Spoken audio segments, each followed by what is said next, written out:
When the King James Bible was published in 1611, it did not appear out of pure faith or spiritual peace.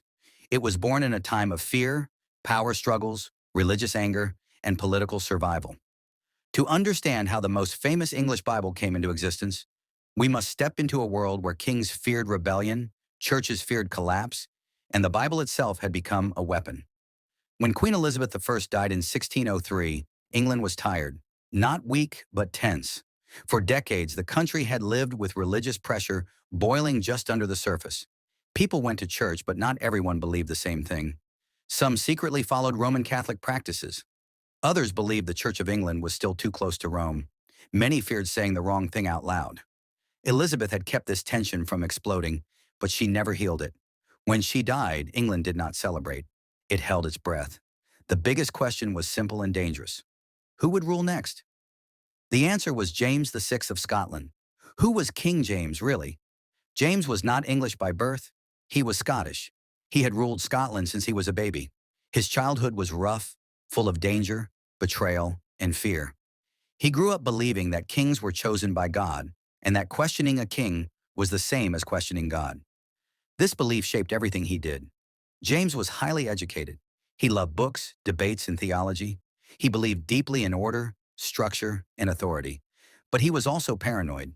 He had seen what happened to rulers who lost control. His own mother, Mary Queen of Scots, had been executed after years of imprisonment. James did not want to share power, and he did not want a divided church. When James arrived in England as king, he found a religious mess. There were Catholics who hoped James would return England to Rome.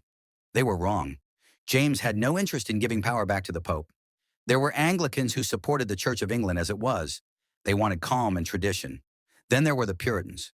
The Puritans believed the Church of England was still corrupt. They wanted simpler worship, fewer rituals, and stricter moral rules. Many of them believed the church should answer to God alone, not the king.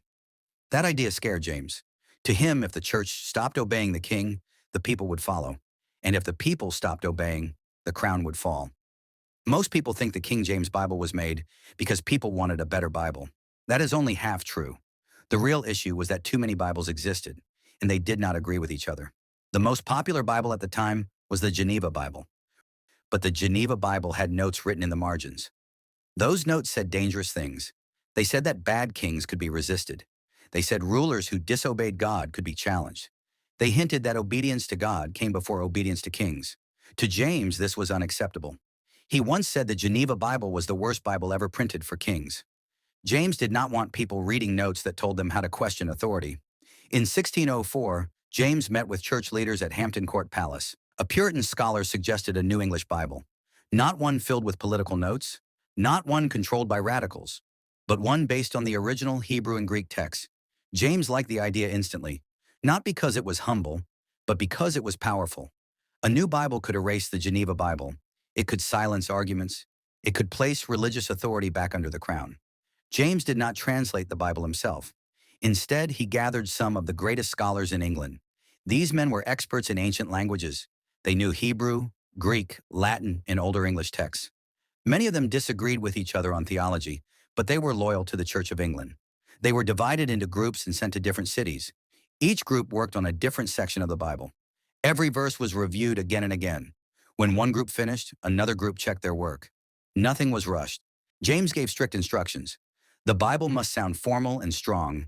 It must support church authority. It must avoid political notes. It must be read aloud in churches with power and beauty. This was not just translation. They argued over words. They debated sentence flow. They compared older English Bibles. They prayed. They rewrote. They wanted the Bible to sound eternal. That is why the language feels old even today. It was already old-fashioned when it was printed. That was on purpose. Old language sounded holy. It felt distant from everyday speech. It felt like God.